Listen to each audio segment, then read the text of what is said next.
Good morning students. आज हम पढ़ेंगे व्यष्टि अर्थशास्त्र एवं समष्टि अर्थशास्त्र में अंतर। व्यष्टि अर्थशास्त्र इसमें व्यक्तिगत आर्थिक इकाइयों जैसे विशेष व्यक्ति, परिवार, फर्म आदि का अध्ययन किया जाता है, जबकि समष्टि अर्थशास्त्र के अंतर्गत संपूर्ण अर्थव्यवस्था की आर्थिक इकाइयों तथा उनके योग औसत की प्रकृति का अध्ययन होता है, जैसे राष्ट्रीय आय, कुल उपभोग, कुल विनियोग, सामान्य कीमत स्तर आदि। सेकंड, व्यष्टि अर्थशास्त्र और कीमत सिद्धांत इसमें पूर्ण रोजगार की मान्यता पर आधारित साधनों का आवंटन, उत्पादन सिद्धांत, वस्तु की कीमत आदि समस्याओं का अध्ययन सीमांत विश्लेषण पर किया जाता है। यह मांग व पूर्ति की शक्तियों के माध्यम से कार्य करता है। आय एवं रोजगार का सिद्धांत समष्टि अर्थशास्त्र में साधनों के पूर्ण उपयोग, राष्ट्रीय आय, रोजगार स्तर से संबंधित है। रोजगार का स्तर कुल उपभोग, कुल विनियोग तथा कुल बचत को प्रभावित करता है।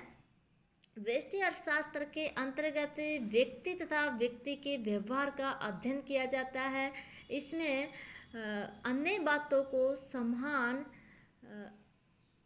समान या स्थिर रखकर आर्थिक व्यवहार का अध्ययन किया जाता है। जैसे हम पढ़ेंगे मांग का नियम या पूर्ति का नियम। तो मांग का नियम पढ़ रहे हैं तो इसमें हम अन्य बातों को स्थिर रख लेंगे कि अन्य वस्तु की कीमतें स्थिर है, उपभोक्ता की आय स्थिर है, उसकी रुचि स्थिर है। तो इस तरीके से हम किसी भी नियम का अध्ययन कर रहे हैं तो अन्य बातों को स्थिर रख लेंगे और फिर एक चर में परिवर्तन का प्रभाव दूसरे चर पर देखा जाएगा। जबकि समष्टि अर्थशास्त्र में समाज एवं समाज के व्यवहार का अध्ययन किया जाता है। समष्टि अर्थशास्त्र में जहाँ अवास्तविक मान्यताओं की आवश्यकता नहीं होती, क्योंकि समाज अमर है, केवल इसका रूप परिवर्तित होता है। व्यष्टि अर्थशास्त्र व्यक्तिगत समस्याओं के समाधान की नीति प्रस्तुत करता है, जबकि समष्टि अर्थशास्त्र संपूर्ण अर्थव्यवस्था की समस्याओं के समाधान की नीति प्रस्तुत करता है। नेक्स्ट, व्यष्टि अर्थशास्त्र में प्रतिष्ठित अर्थशास्त्रियों के सिद्धांतों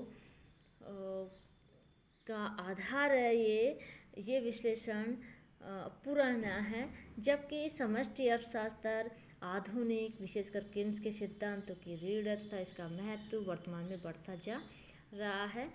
फिर नेक्स्ट, व्यष्टि अर्थशास्त्र में व्यष्टि विश्लेषण समय तत्व की व्याख्या नहीं करता है, इसलिए व्यष्टि अर्थशास्त्र स्थैतिक विश्लेषण है, जबकि समष्टि अर्थशास्त्र समय पश्चात परिवर्तन की दरों पर आधारित होने से ये गत्यात्मक विश्लेषण है।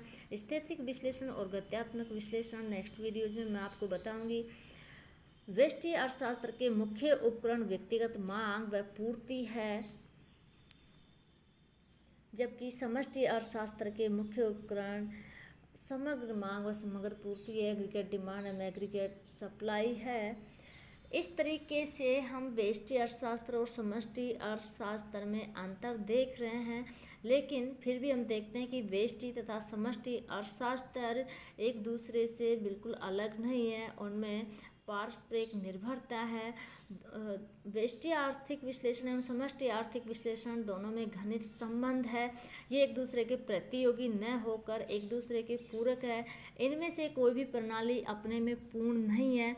दोनों प्रणालियों के अंतर्गत अलग अलग विषयों का अध्ययन किया जाता है, फिर भी दोनों एक दूसरे की सीमाओं तथा कठिनाइयों में मदद करते हैं। दोनों में परस्पर निर्भरता हमें कुछ एग्जाम्पल्स के द्वारा देख सकते हैं। जैसे मैं आपको बताती हूँ, व्यष्टि आर्थिक विश्लेषण की समष्टि आर्थिक विश्लेषण पर निर्भरता कि किस प्रकार व्यष्टि आर्थिक विश्लेषण समष्टि आर्थिक विश्लेषण पर निर्भर है। देखिए, फर्स्ट एग्जाम्पल कि कोई फर्म अपना माल कितना बेचेगी, ये उस फर्म द्वारा उत्पादित वस्तु की कीमत पर ही निर्भर नहीं करता है, बल्कि इस बात पर भी निर्भर करता है कि समाज में कुल क्रय शक्ति कितनी है। सेकेंड एग्जाम्पल हम दें, किसी वस्तु का मूल्य निर्धारण केवल उस वस्तु की मांग एवं पूर्ति पर ही निर्भर नहीं करता, बल्कि अन्य वस्तुओं की कीमतों पर भी निर्भर करता है।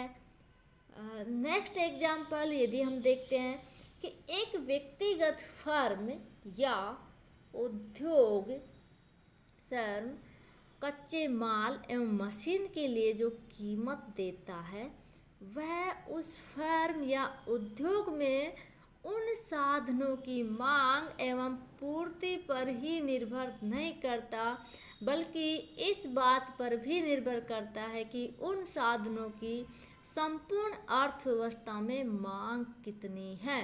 उदाहरणार्थ, ब्याज की दर का निर्धारण व्यष्टिगत विश्लेषण की अपूर्ण व्यवस्था है। ब्याज की दर मुद्रा की तरलता, वरीयता, मुद्रा की कुल पूर्ति के साथ बचत तथा विनियोग फलन पर भी निर्भर करती है। वैसे जैसे हम देखते हैं कि एक उपभोक्ता किसी वस्तु की बाजार में कितनी मात्रा खरीदेगा, यह उस वस्तु की कीमत तथा उपभोक्ता की आय पर ही निर्भर नहीं करता, बल्कि अन्य वस्तुओं की कीमतें तथा अर्थव्यवस्था में मुद्रा की पूर्ति पर भी निर्भर करता है। तो इस प्रकार हम देखते हैं कि व्यष्टि आर्थिक विश्लेषण समष्टि आर्थिक विश्लेषण पर निर्भर है। अब हम देखते हैं कि समष्टि आर्थिक विश्लेषण किस प्रकार व्यष्टि आर्थिक विश्लेषण पर निर्भर है। हम देखते हैं कि एक एग्जाम्पल मैं आपको देती हूँ कि संपूर्ण अर्थव्यवस्था विभिन्न व्यक्तिगत इकाइयों जैसे व्यक्तियों, परिवारों, फर्मों तथा उद्योगों द्वारा निर्मित होती है। अतः संपूर्ण अर्थव्यवस्था की कार्य प्रणाली का ज्ञान व्यक्तिगत इकाइयों एवं उनके पारस्परिक संबंधों से ही संभव है। नेक्स्ट एक अन्य एग्जाम्पल से हम देखें कि सामान्य कीमत स्तर में वृद्धि देश में मुद्रा की पूर्ति की वृद्धि का परिणाम होती है। मुद्रास्फीति के कारण उत्पादन के बढ़ने से उत्पादन लागत भी बढ़ जाती है और अंत में सामान्य कीमत स्तर भी बढ़ने लगता है। केन्स का कहना है कि उत्पादन की लागत में वृद्धि दो कारणों से होती है। एक तो बढ़ते हुए उत्पादन पर उत्पत्ति ह्रास नियम का लागू होना तथा दूसरा है अर्थशास्त्र के विकास के साथ साथ मजदूरी, कच्चे माल आदि की कीमतों में वृद्धि होना। इस प्रकार सामान्य कीमत स्तर को प्रभावित करने वाले उक्त दोनों तत्व व्यष्टि विश्लेषण के अंग है, जो समष्टिगत या समष्टि सिद्धांत सामान्य कीमत स्तर को प्रभावित करते हैं। इस प्रकार हम देखते हैं कि व्यष्टि विश्लेषण को समष्टि विश्लेषण की सहायता से समझा जा सकता है तथा समष्टि विश्लेषण को व्यष्टि विश्लेषण की आवश्यकता से समझा जा सकता है। दोनों एक दूसरे के ऊपर निर्भर है, दोनों को बिल्कुल अलग नहीं किया जा सकता। एक को समझने के लिए दूसरे का अध्ययन आवश्यक है।